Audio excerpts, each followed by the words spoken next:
Badass of the Week is an iHeartRadio podcast produced by High Five Content. The young woman lifts up her rifle. She points it at her husband. He holds perfectly still. He has just lit a cigar, and he holds it between his teeth, smoldering. He doesn't say a word. Will she shoot? She narrows her eyes, focuses down the iron sights of her Winchester, waits for the pause between breaths, and pulls the trigger. Bang! The crowd goes wild! Annie Oakley, sharpshooter extraordinaire, has once again shot out a cigar from the mouth of her husband.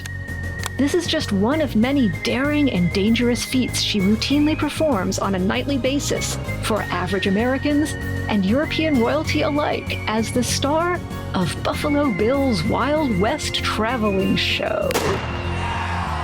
But Annie Oakley is more than just a crack shot with a .30-06. She's an international celebrity, the closest thing the Old West has to a movie star. And every time she puts 6 rounds through the center of an ace of spades, she's using her influence to make a meaningful impact across America.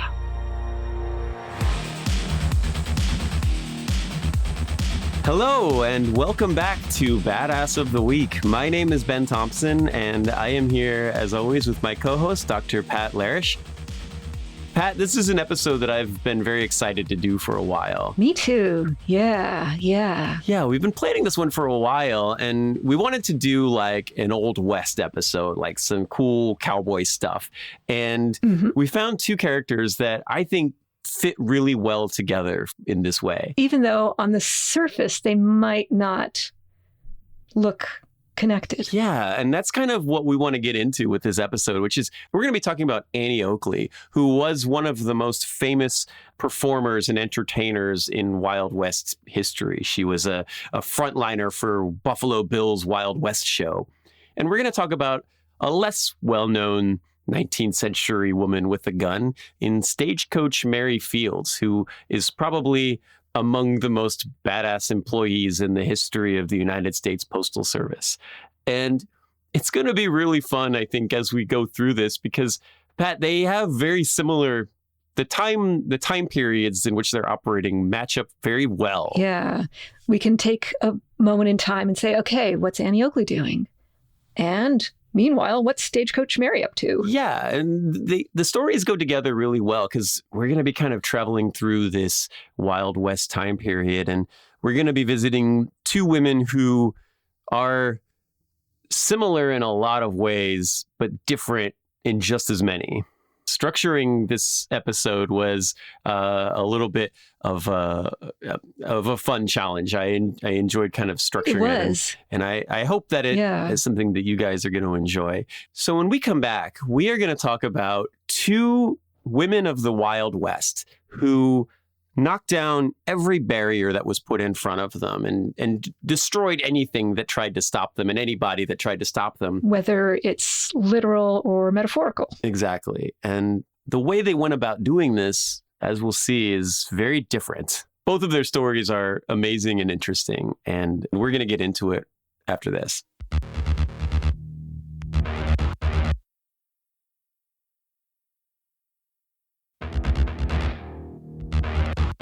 Hey, welcome back.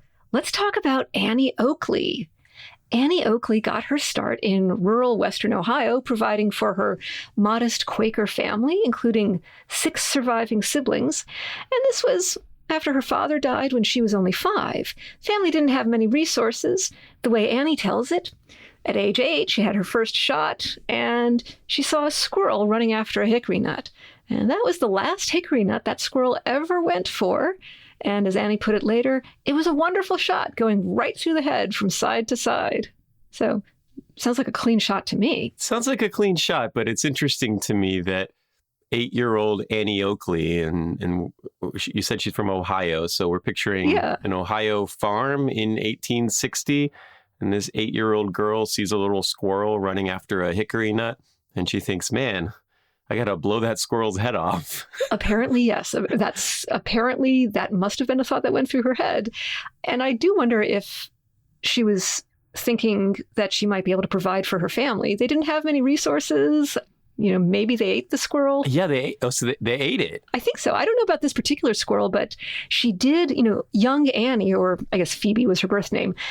Young Annie did trap and shoot a lot of animals to support her family. And also, she was such a clean shot that she could sell the animals, some of the animals that she shot, for meat. For the pelts and stuff, too. Yeah, yeah. Okay, all right. So this is a little different than... I think farm life in 1860 Ohio is probably a little different than city life in 2023. I would imagine so. Yes. So, okay. So she ate it, or she sold its pelt, or yeah. She's helping out, because you said that the father was dead and there's several other siblings, and all right. Yeah, they're trying to make the most out of what they could. Yeah. And she was such a clean shot. She would shoot these animals through the head, and that would save the rest of the pelt, save the rest of the meat, without any of that pesky bullet stuff messing it up. So, yeah. Now, her early life was rough. At age 9, she was, quote, bound out to a family, which was sort of like being in a foster home, sort of being some sort of a servant. They treated her miserably. She never, ever, ever named these people by name. She just called them the wolves. Well, that doesn't sound good. And she hated them. She survived. When that was over, she was able to go back to her family, and she trapped animals and actually was able to pay off their mortgage by age 15. From hunting animals? And selling, yeah. Wow. Yeah, selling the meat. Yeah. That's amazing. Yeah. Good for her. Now, I don't know what real estate was like in rural Ohio back in, 1860s or 1870s. It's the time period where, like, your farm and all of the 75 acres that it exists on cost $25, but people don't make that if they work for 14 years. Exactly. Yeah. And they had a mortgage, and young Annie was just so proud that she was able to contribute to her family and pay off the mortgage. Now, also going on around this age, according to some reports, and Ben, the sources are a little bit inconsistent on exactly how old Annie was when, because maybe Annie herself was a little inconsistent about her age when she talked about her age. But I'm just going to roll with this and tell the story. Yeah, let's go with what we got. Yeah, as all historians must. Yes. So, it's Thanksgiving Day in the year 1875 in Cincinnati, Ohio, and hey, guess what? Something exciting is going on. The Bauman and Butler Traveling Show was giving a show in Cincinnati. And one of the performers, sharpshooter Frank E. Butler, was feeling mighty fine about his skills with a rifle. And he did something that he often did when the show rolled into town to drum up a bit of buzz for the show. He goes and finds some local person here, local hotel owner Jack Frost, which is his real name as far as I can tell. And he wagers. He says, okay, Mr. Frost, here's $100 that says I can beat any fancy shooter from roundabouts you care to put up against me. That was $100. It went a lot farther in those days. And this wager attracted a lot of attention. Mr. Frost, he's a hotel owner, he says, okay, all righty, Mr. Butler, you're on. So Mr. Frank E. Butler shows up at the arranged place and time, and he's probably expecting to see, maybe some men from the area who were good with a rifle, good enough, so Butler could put up just the right amount of competition, maybe pay them some well-earned compliments on their shooting, and then win graciously, and then maybe see them later that day in the audience at the Bauman and Butler Traveling Show. So that's what Butler might be expecting. He shows up, and it's a 15-year-old girl, one Miss Annie Mosey, not 1 inch over 5 feet. And you said her real name is Phoebe? Yeah, Phoebe. Phoebe Mosey. Annie Oakley, the name we know her by, was her stage name. Huh. And I think even it's a little hard to pin down exactly what her original birth name was. So, yeah. As with many things, yeah, it seems like there's a different, a stage persona is a little different. Yeah. And also, you don't even have to be famous to have like your official birth certificate name and then have a nickname that people in your family call you that might have nothing to do with anything. That's totally allowed, yeah. Yeah. So, here she is. Annie is standing there, and Butler said later, I was a beaten man the moment she appeared, for I was taken off guard. And they have their rounds, and 25 rounds later, Miss Annie is batting 1,000 or whatever the expression is. No, that's accurate. And batting 1,000. You didn't miss. Well, I guess all hits. We're not actually playing baseball here. But yeah, she did not miss. She did not miss. And on his 25th round, Mr. Frank Butler raises his gun. He shoots. He misses and loses the match. And he kisses that $100 goodbye, but it may have been the best $100 he ever spent. Young Miss Annie is very clearly the winner of the match, and Butler has the presence of mind to offer Annie and her family comp tickets to the night's show. So, we now are going to change gears for a second and talk about the other badass we want to talk about on this show tonight. We are talking about Annie Oakley, but we're going to talk about somebody who is similar in a lot of ways, but different in a lot of ways. And that is a woman named Stagecoach Mary. It's a few years after Annie Oakley defeats Frank Butler in the shooting match. We're in Cascade, Montana in 1884, and a woman named Mary Fields has a standing bet at the local saloon. $5 and a glass of whiskey says she can knock out any cowboy in town with a single punch. It's kind of Frank Butler's thing about I can outshoot anybody for $100. This is, I can knock you out with a single punch, and if I do, you give me $5 and a shot of whiskey. After the third or fourth time somebody tried to take her up on it, nobody ever had the guts to do it again. So, much like Annie Oakley, Stagecoach Mary Fields, we don't know a lot about her before the time at which she becomes famous and well-known and local celebrity. She's almost too badass for a backstory. The best guesses say that she was born probably around 1832, although the actual date of her birth is such a mystery that all of the schools in Cascade, Montana, and businesses and things would close every year on her birthday to celebrate it. And they'd have a big party for Mary Fields. And this happened twice a year, usually once around October and once around May.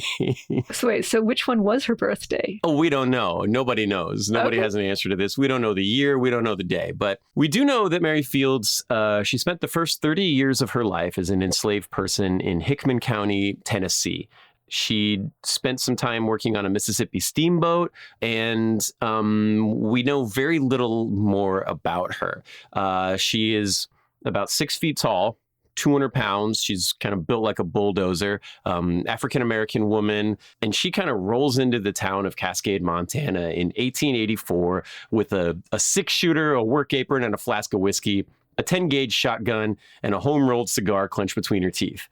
Just kind of daring anybody to say something about it. You looking at me, kid? Like that kind of thing? Exactly. Just what do you, what? Do you got a problem? Do we have a problem here? No, ma'am. We do not. We do not have a problem. Nobody has a problem with Stagecoach Mary. Well, a couple people do, and they will regret it, and we'll get to that in a second. She goes on to be a United States postal employee, and she's probably the toughest mail carrier in history. She's a Montana legend, and she is just kind of one of the more over-the-top, larger-than-life figures from the history of the Old West. Much like Annie Oakley, but in a very different context and in a very different way than Annie Oakley was. Mary had come to Montana from Toledo, Ohio, which is where Annie Oakley, the state where Annie Oakley was living at the time. Mm-hmm. And she'd been working as a carpenter at a Roman Catholic convent there. Apparently, like one of her good friends from the convent, Sister Amadeus, which I think is a cool name. Sister Amadeus had come out to Cascade to open a school for girls of the Blackfoot tribe. And then that was going okay, but then Sister Amadeus got sick with pneumonia. So Mary came out to Cascade, Montana to help out with the school, help out with basically anything that needed doing. She made $9 a week, chopping wood, digging holes. She built a schoolhouse with a chapel, basically, by herself with a hammer and nails kind of thing. That's impressive. Totally impressive. She tended the chickens. She maintained the convent garden. She famously swore to people all the time. She was very famous for... She swore at people in a convent? Yes. This is... Uh-huh. Yeah. this is a very Stagecoach Mary thing. We're going to get into it a little more. But the saying around the convent and the girls' school was, may God help anyone who walks on the lawn after Mary has cut it. So at this point, she's kind of in her 50s, we think. And she was making these 100+ mile supply runs out to Helena, Montana to pick up food and medical equipment and all of this stuff. And she's Stagecoach Mary. She's riding a stagecoach or she's riding on horseback. And this is the 1880s when things are dangerous. But she goes out and she does it. And she kind of, this girls' school and this convent are running because basically off the elbow grease of Stagecoach Mary Fields. Yeah. And so she's taking all of this badassery and using it to help people. Yeah. She legitimately does good works and charitable works and helps people. But at the same time, she's also swearing like a sailor and drinking whiskey and punching people in the head. So, that's kind of person you want on your side, I think. Mm-hmm. So she was doing these big, long runs to Helena to pick up supplies and stuff and bring it out to Cascade. One of the more famous stories of her making these runs out to Helena, Montana, and like we said, like you mentioned, she's picking up, food for nuns, right? But she's riding out, it's nighttime, and this pack of desperate wolves come running out and attack the horses that she's driving. This is just a thing that happened when you were in the middle of nowhere in Montana in 1885. When you drive through Montana now in the middle of the night and there's no streetlights, you're scared. But in the old days when these wolves just would attack your horses and maul them. And that's what happened. These wolves come out and they maul the horses and it flips the cart over on its side. Wow. Yeah. And so now it's late. She's got a lamp, which is the only way she can see anything. It's just a hooded oil lamp. Uh-huh. And she's got her Smith & Wesson break top 38 caliber 5 shooter. And she's got to back up against the flipped over cart. And these wolves are crazy. These are Liam Neeson wolves from The Gray, right? They're still coming at her. They're fighting the horses. They're eating the horses. Oof. They're coming after her. She's got a double barrel shotgun and she's got this 5 shooter. And she has to just start fighting these things and basically has to fight off several attacks from this pack of wolves. She kills a bunch of them. Wow. And survives the night. This isn't a one-off attack. She's got to survive the entire night pinned down against this cart with these wolves out there in the darkness somewhere. She's reloading when she can. And she's got ammo, but it's got to be a finite amount of ammo. So maybe she's going to run out. Presumably. But you had to carry ammunition because this was the days when there was just bandits that lived out in the wilderness and wild predators and things like that you had to be prepared to fight. She makes it through the night, and then in the morning, she flips the stagecoach back upright with her bare hand. She just picks it up and lifts it and puts it back into place. Wow. She has to go find the horses because some of them have run away. A couple of them are pretty wounded, but a couple of them ran off, and she has to go get them, hitch them back up to the wagon. And then she makes the rest of the trip back. And she didn't lose a single piece of cargo except for a keg of molasses that had cracked during the gunfight. Oh, no. Yeah, and the freaking bishop made her pay for it out of pocket. What? Yeah, no, that guy was a total bastard, and this will come up again later. What did he think? Did he think she stole it and sold it on the side? Did he think she ate it? I mean... I don't know. So you say we'll hear more about this bishop later? We're going to hear more about this whole convent situation is a little, we'll get to it. Okay. So, when Stagecoach Mary isn't cracking wolves in the face with the stock of her 10 gauge, which is actually a little bigger than a 12 gauge, or building schoolhouses for Native American girls. She was drinking everybody under the table in the saloons of Cascade, Montana. Being a good role model for the students. Sure. Right. Well, the students weren't allowed in there, right? That's true. That's true. Yeah. Women at this time in 1880s Montana, women were not allowed into saloons unless they were working girls. Mm-hmm. And you could have prostitutes in there, but women, normal, well-reputable women did not go into saloons. It wasn't allowed. Mm-hmm. And African-American people were not allowed in saloons either. Mm. So you'd think that maybe Stagecoach Mary would get some flack trying to walk in there and drink and hang out and smoke her cigars. Yeah. She received special permission from the mayor that she should be served at any bar in the city anytime she wanted for life. Wow. And anytime somebody tried to, it's great, right? And anytime somebody tried to step on that right that she had, she would basically pummel him repeatedly with her fists or rocks or whatever until somebody restrained her. And you had talked about Annie Oakley out shooting Frank Butler and any other man in Ohio. Well, the Great Falls Examiner, the newspaper servicing Cascade, Montana, once described that Stagecoach Mary had, quote, broken more noses than any other person in Montana, end quote. Well, that's quite a reputation. Yeah. And while she's out here doing this, she's making a name for herself in Cascade, Montana. Somebody else is making a name for herself on a much bigger and much more national scale. And we're going to get into Annie Oakley, famous Buffalo Bill Wild West sharpshooter, right after this.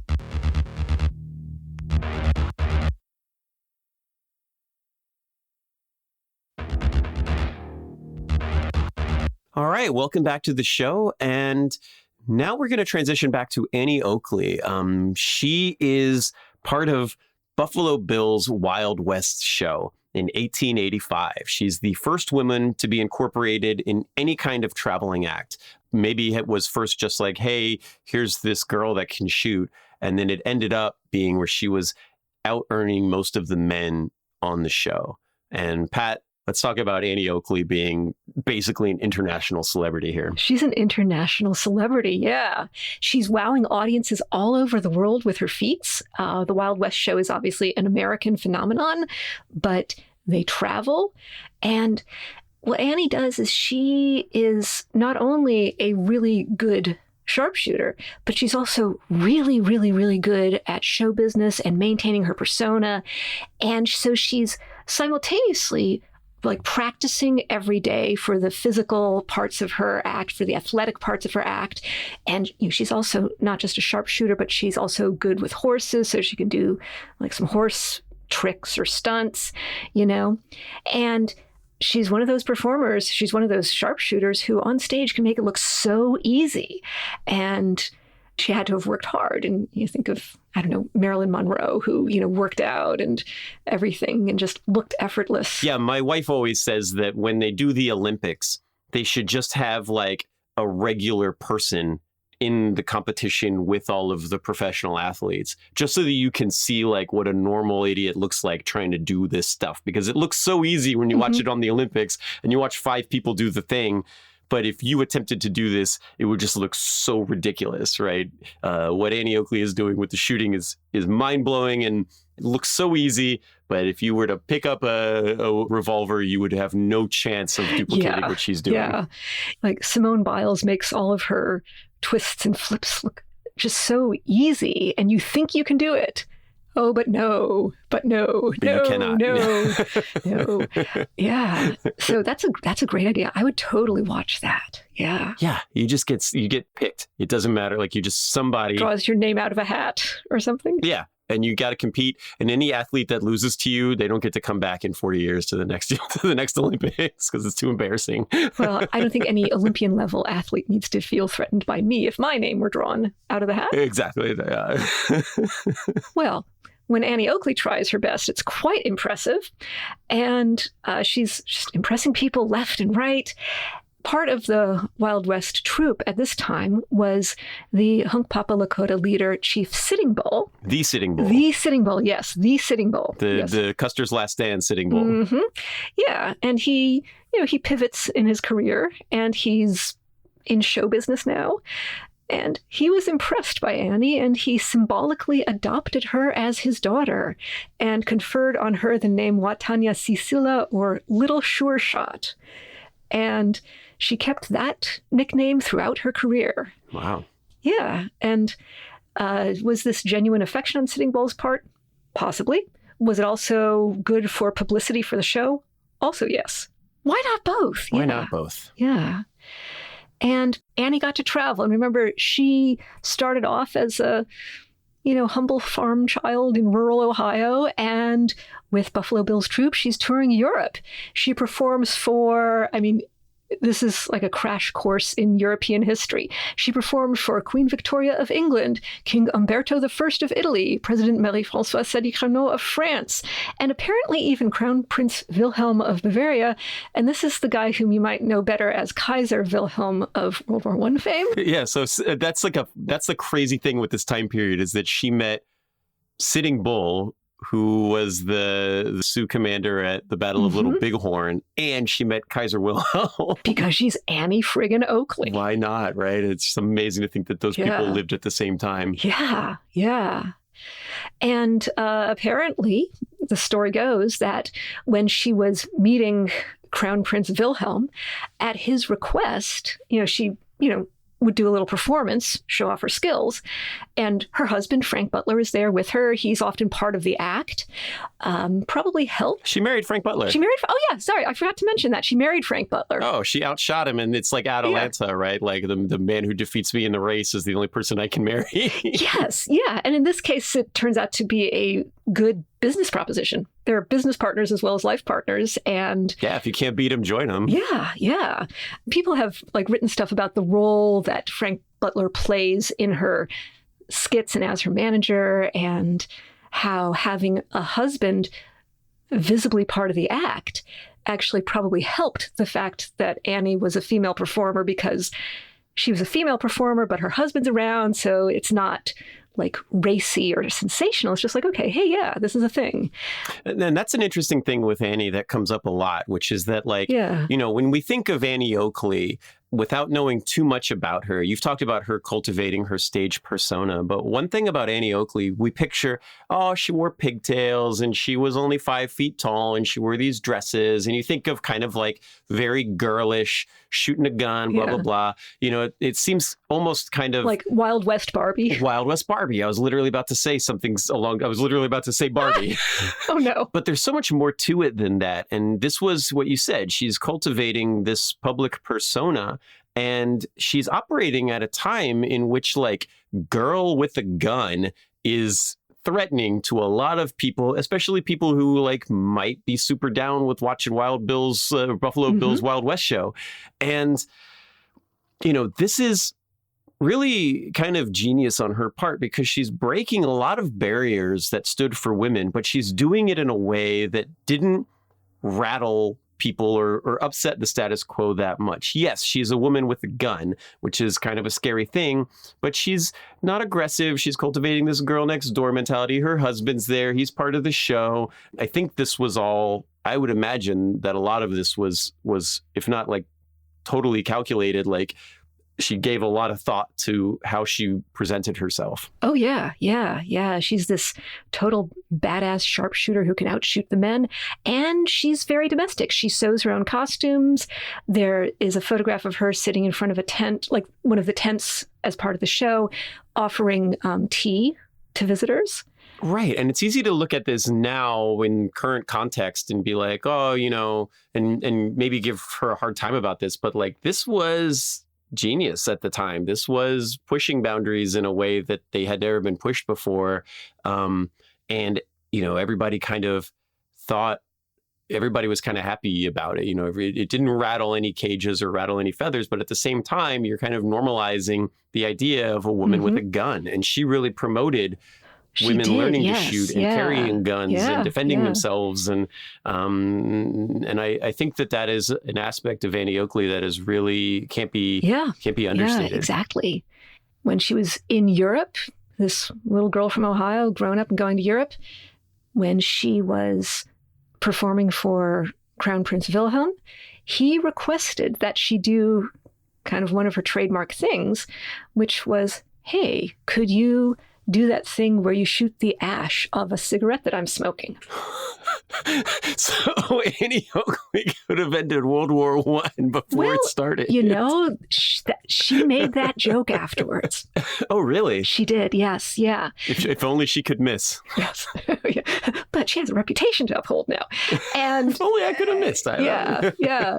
And at one point, Annie Oakley denied, according to her nephew, But then later, as World War I started breaking out, they kind of started embracing the story for publicity.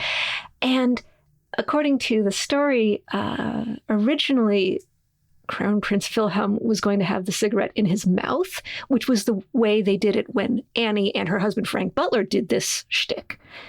And it was decided, no, he's a crown prince. Why don't you just hold the cigarette in your hand, Your Honor? And it's the attention to details like this. And I am sure Annie is not the only person to whom this detail occurred.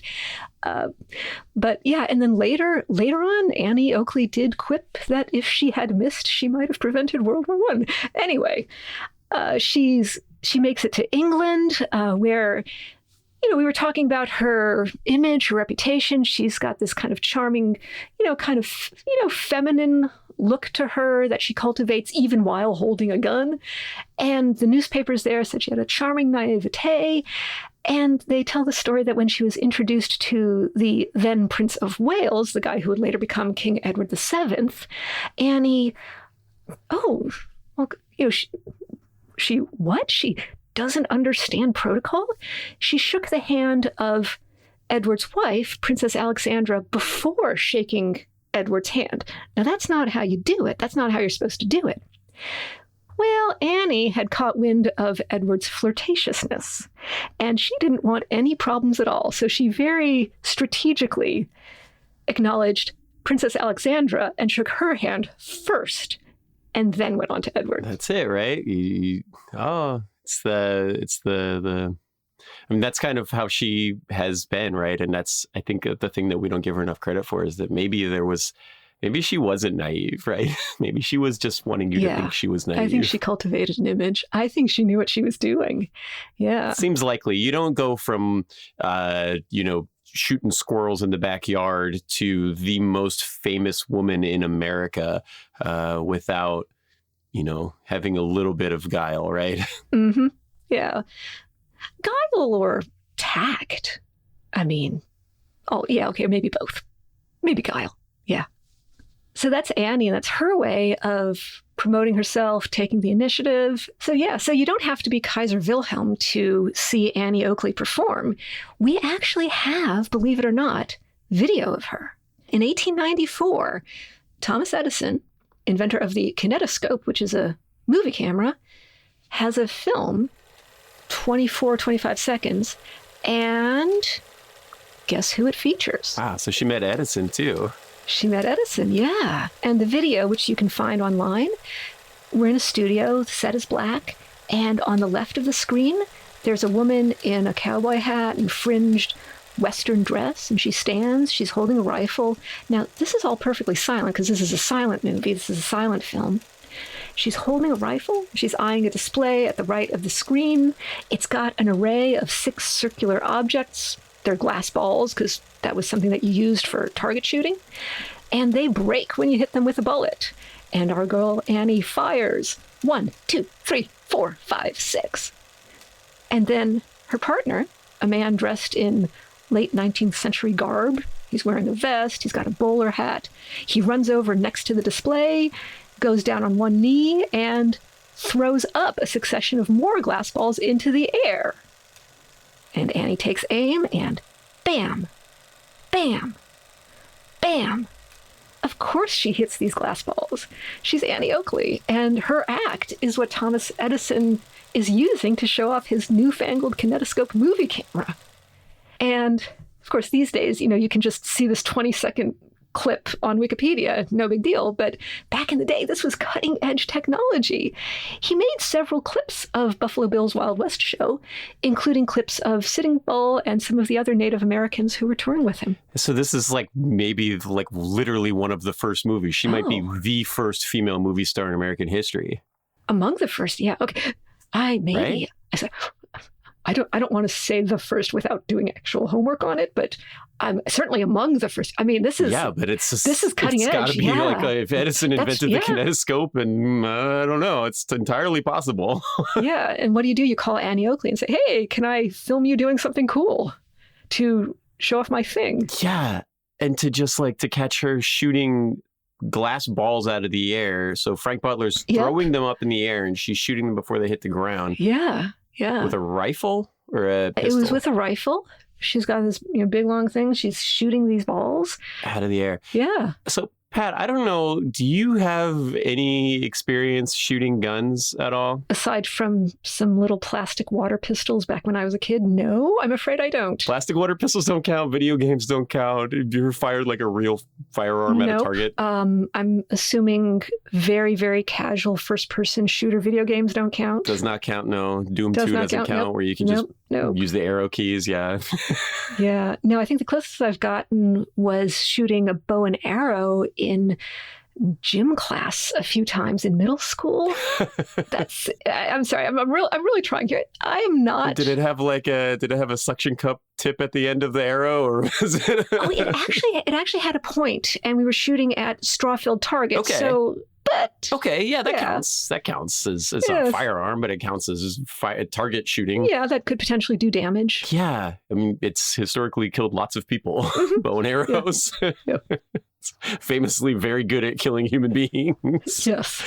So I enjoy target shooting. I don't do it as much as I would like to, but I enjoy target shooting, and I'm friends with a lot of people who do it, and it is not like the movies. We are kind of desensitized to accurate shooting because in the movies, if the guy has a human hostage and they're shaking and they're resisting and he's like, I'll blow her head off or whatever. And then some guy just like quick draws a gun and shoots him. And we see this all the time in movies and things. Somebody jumps in the air and shoots 17 bullets and lands on his feet, does a commando roll, 5 guys die, right?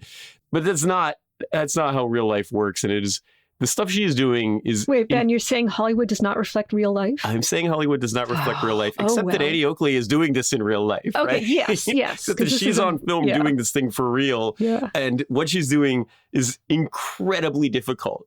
You were talking about shooting the 6 glass balls on a target. And it's not easy because... I've seen the video and she shoots them so fast, and it is so hard to like recover from the recoil and find the next target. And like, it is very, very difficult. You have to be extremely skilled to do what she's doing. It's kind of what we were talking about earlier with the making it look easy. But, we are kind of desensitized to this, having played video games with auto aim or whatever, or just navigating with a mouse and keyboard to the next target. Yeah. It is really, really hard to do what she is doing. Yeah. And she makes it look so easy. And she even has a characteristic little kind of skip that she does when she hits a target successfully, and that's just part of her image. Hey, look at me. I'm just a, pretty little lady doing my thing. Which is also like an athletic move that she's doing, but it just looks like she's skipping like a schoolgirl. Yeah. And that makes it harder to like reacquire a target, Yeah. Yeah. She has perfected a very complex skill set here. Yes. And so in 1894, Annie Oakley, who has now traveled Europe, because the Europeans love this Wild West stuff. They're crazy about it. They don't have the Wild West out there, but they're into this stuff. And all of the kings and stuff love watching her. And she's being recorded by Thomas Edison. And she's possibly the first movie star in American history. I mean, in all of history, actually. Yes. But while Annie Oakley is an international celebrity and opportunities are just coming to her, quite possibly being the first woman on film, how are things going with Stagecoach Mary? So in 1894, a little bit of a different story, transitioning back to our friend Stagecoach Mary Fields in Cascade, Montana. She's still kind of managing the convent, fighting wolves as you do, the normal Montana living kind of thing. In 1894, while Annie Oakley is being filmed by Thomas Edison, Stagecoach Mary Fields, she gets fired. Oh, no. Yeah. And so I kind of mentioned that the bishop was kind of a bastard. And that guy? Yeah. And also, like, as you kind of mentioned, like being kind of like a hard drinking, foul mouthed convent employee who swears at people who walk on the grass after you've cut it. That sometimes rubs some people the wrong way. But that's not why she gets fired. She gets fired because of her unquenchable thirst for vengeance.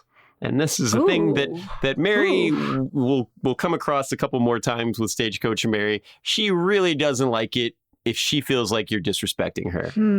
Did someone disrespect her? Someone disrespected her. And as we said earlier, they will live to regret it.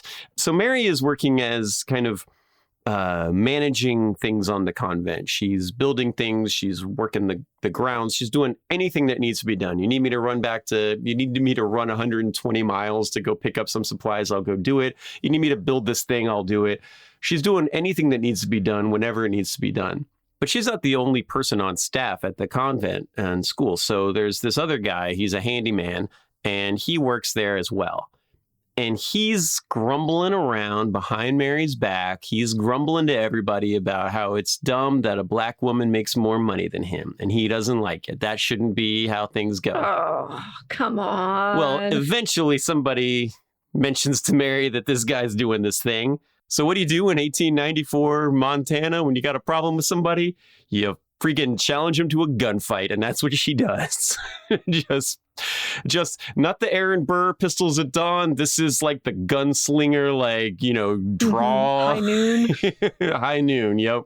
And she pulls out that .38 that she's literally used to kill rabid wolves or wild wolves or whatever. So we don't know the full details of what happened in this gunfight, but Mary shows up with her .38, and this guy shows up with whatever he brought with him. We don't know because he never fired it. Haha. And the end result of this duel is that the handyman got shot in the ass, and presumably while running away.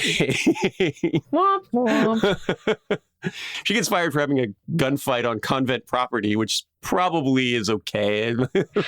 Okay, yeah. Probably understandable, but this guy shouldn't have been talking shit if he didn't want to find out what happened. Yeah. Well, she got fired. Yeah, she gets fired, and she's looking for a job. So a year later, in 1895, she applies for a job with the United States Postal Service to deliver mail through the Montana Territory. She shows up, and the job interview at the time for the USPS in Montana, and remember, this is kind of a newish system here. We're kind of talking Pony Express time period. The job interview was that you had to hitch a team of 6 horses to a stagecoach as quickly as possible.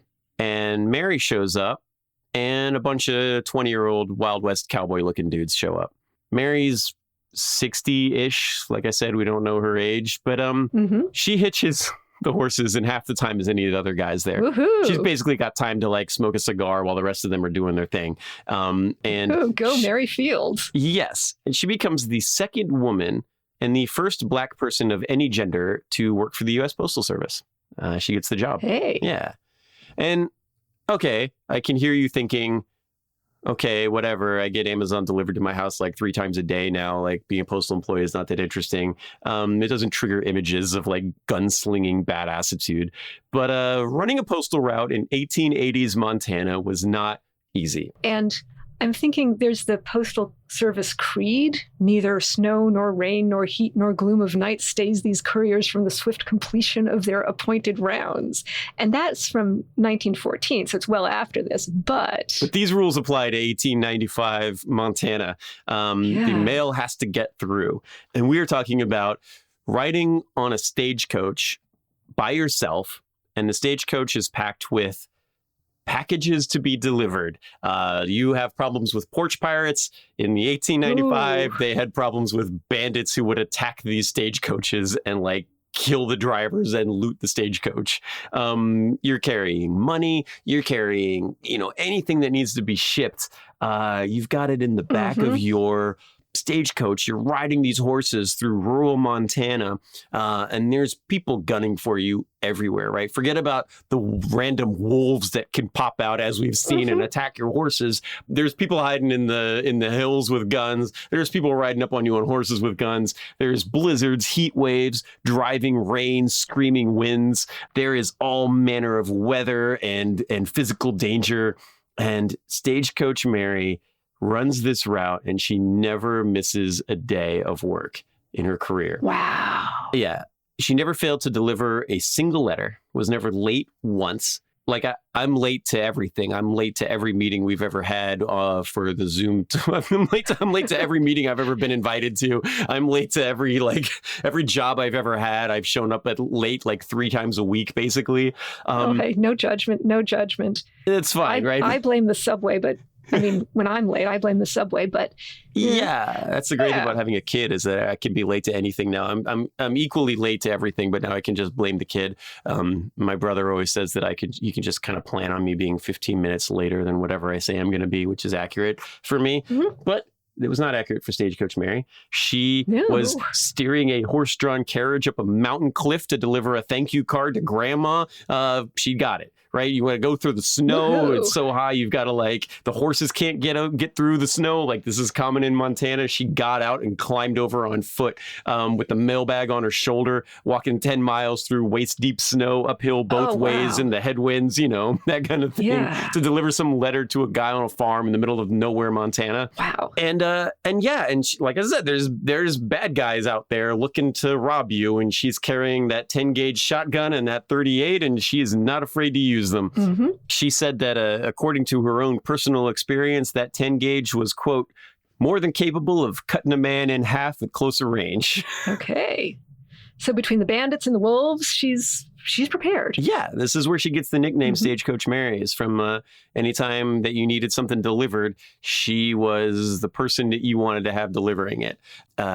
She eventually tamed an eagle, as you do in Montana in the middle of nowhere in the 1880s. So she had a pet. You can do that? You can do that, apparently. If you're Stagecoach Mary, you can do that. You and me, maybe not. Yeah. But she tamed an eagle, so she had a pet eagle. She had a pet mule named Moses.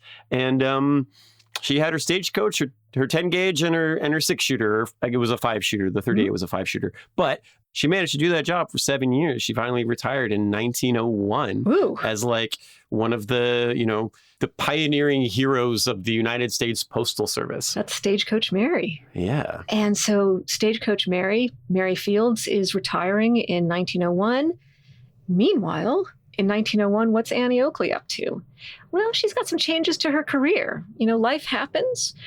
Annie gets into a train accident. She's temporarily paralyzed. That's going to put a damper on things. Oh, no. She has five, count 'em, operations on her spine. In 1890, 1901, operations on your spine. Yeah, well, she's one tough cookie, and she adapts. She's resilient. She pivots to acting for a while. She stars in a play called The Western Girl, which was, as you might imagine, written for her. Her character, named Nancy Berry, uses Annie Oakley-like skills to foil a gang of outlaws. And Ben, you and I talked about how she's very conscious about how to manage her image and what an image it is. And there's this incident in 1904 when people reading the papers in America might see the headline that Annie Oakley had been arrested for stealing to support her cocaine habit. Oh no, maybe she was the first movie star.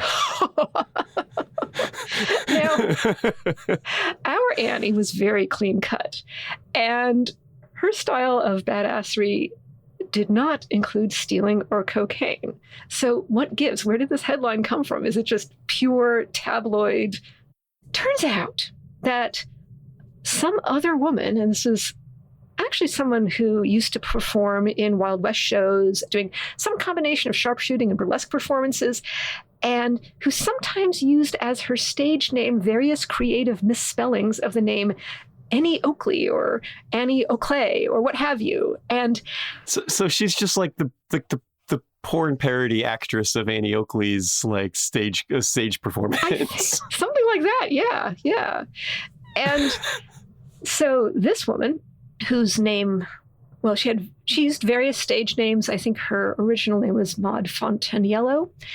And she had actually been arrested for such things, for stealing someone's pants to pay for cocaine. And when stealing pants. Yeah.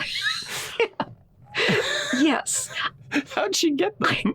I don't know. And when the police asked her name, she she rattled off the name of one of the most famous women in America at the time. I'm Annie Oakley. And in the trial, she said that the pressure of being America's most famous sharpshooter is too much to handle. So, I turned to drugs to cope. And so that's how that fake news got started. Now, how does the real Annie Oakley feel about this? Well, as you can imagine, she's not happy. She wants to clear her good name because that's worth a lot to her. And so she got in touch with as many newspapers as she could, explained the situation, often in conjunction with traveling to the newspaper's town and suing. Because apparently, if you want to sue a newspaper, in a lot of these cases, you have to go there in person to sue to do this. And most of the papers, 54 out of 55 papers, said eventually, one way or another, oh, whoa, sorry, Ms. Oakley. And they retracted the story with an apology. But the originator of the story, the report that all these other papers had relied upon, was William Randolph Hearst's news service. Speaking of like famous assholes from history. Okay, yeah. Mm-hmm. Yeah, we've got a lot of big names showing up in these stories, right? And yes, so William Randolph Hearst. So even though all of the other papers, the other 54 out of 55 papers, retracted when asked nicely, more or less, Hearst dug in his heels. He thought he could avoid paying the court fees, but Annie persists, and she wins what is one of the biggest anti-libel campaigns that the country has ever seen. So she wins. She takes him to court and she beats him. Yeah. And that's amazing, right? And that kind of digs in what we're saying about her being kind of more than meets the eye with this, right? She was not, she's freaking Taylor Swift here, right? Like going to taking him to court for $1. I love this. I think that's amazing. Yeah, she's on top of everything. She stays on top of everything she needs to stay on top of. She is a very, very skilled businesswoman. Yeah. So that's Annie Oakley. And so Stagecoach Mary, she's retired by now. Do we know what she's up to in retirement? Yeah. So Stagecoach Mary opens a laundry service. And after she's retired from being a postal worker, she opens a laundry service in Cascade, Montana.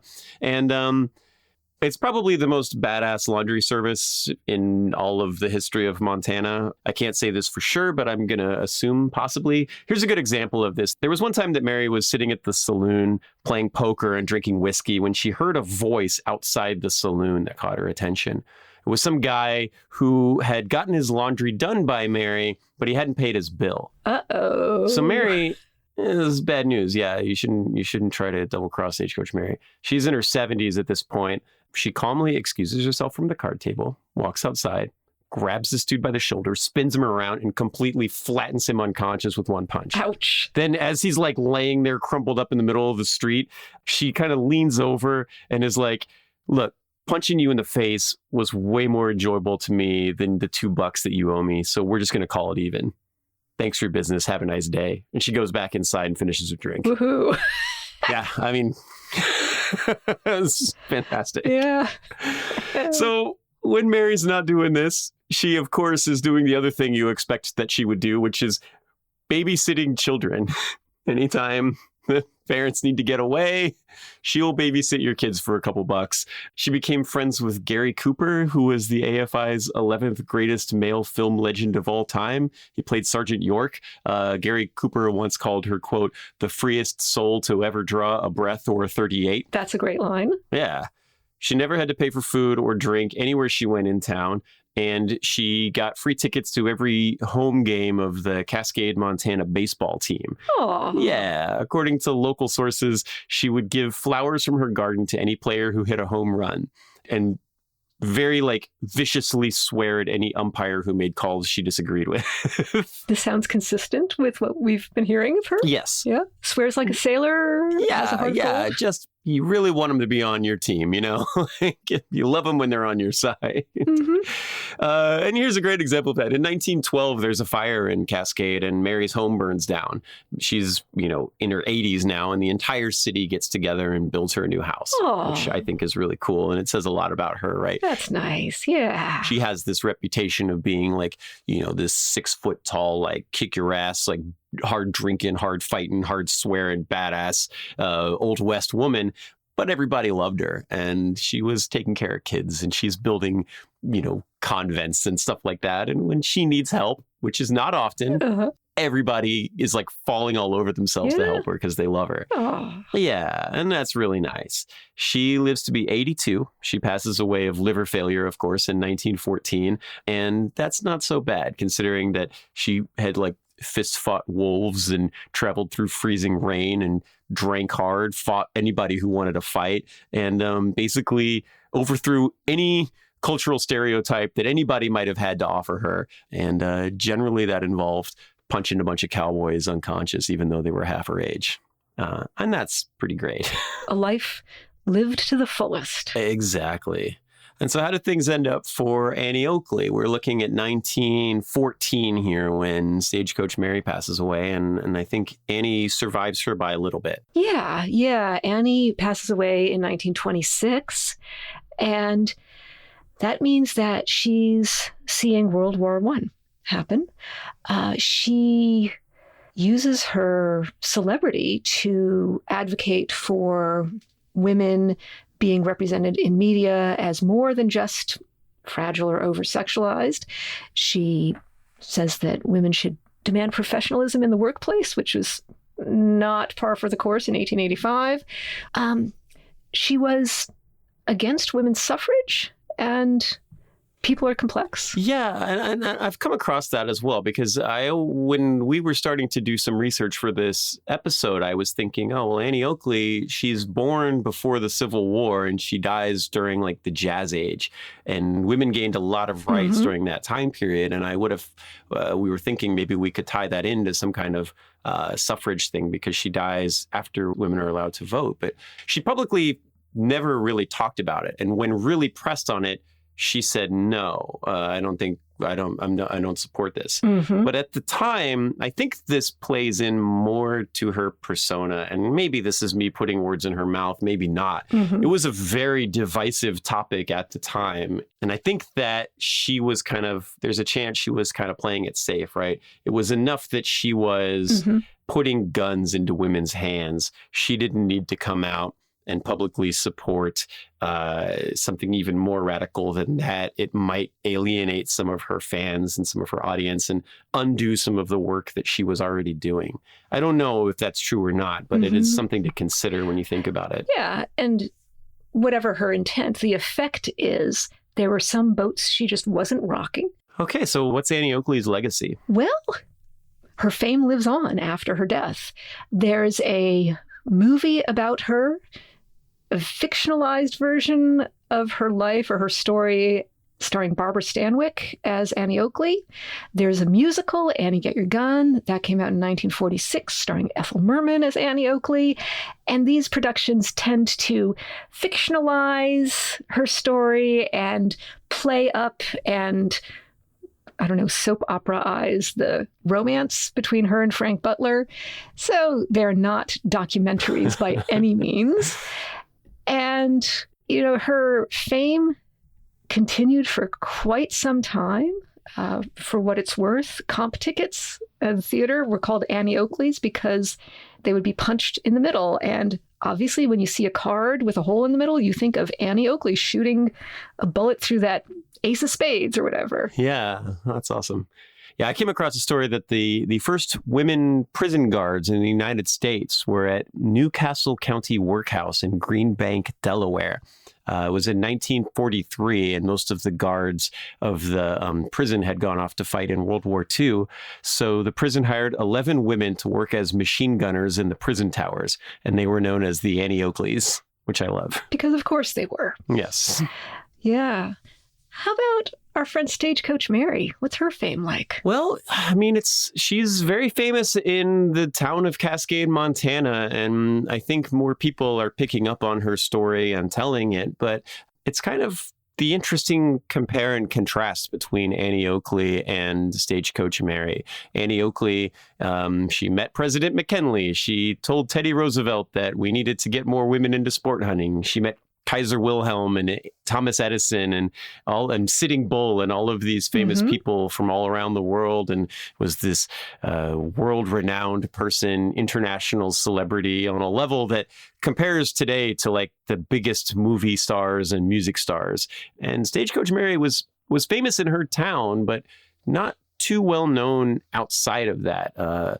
These are two women who are very interesting because they broke barriers in very different ways. They were operating in the same part of the world at roughly the same time, yet they were very different and they went about it in different ways. And I think it's really interesting to kind of compare and contrast the careers of Mary Fields and Annie Oakley. Two different ways to be a Wild West woman. Yes, and to kind of crush all opposition in different ways. Sometimes literally. Right. Sometimes literally, and sometimes in a way that you might not expect, or by having to take a different tack around it, which is also badass, I would say. Yes. Well, that is our story for today, and I think that's all we really have to say about it. Yeah. We just want to say thank you guys so much for listening, as always, and we really look forward to seeing you on the next one.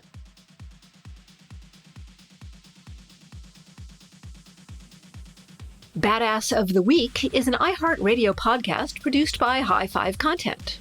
Executive producers are Andrew Jacobs, me, Pat Larash, and my co-host, Ben Thompson. Writing is by me and Ben. Story editing is by Ian Jacobs, Brandon Phibbs. Mixing and music and sound design is by Jude Brewer. Special thanks to Noel Brown at iHeart. Badass of the Week is based on the website badassoftheweek.com, where you can read all sorts of stories about other badasses. If you want to reach out with questions, ideas, you can email us at badasspodcast@badassoftheweek.com. If you like the podcast, subscribe, follow, listen, and tell your friends and your enemies if you want, as we'll be back next week with another one. For more podcasts from iHeartRadio, visit the iHeartRadio app, Apple Podcasts, or wherever you get your podcasts.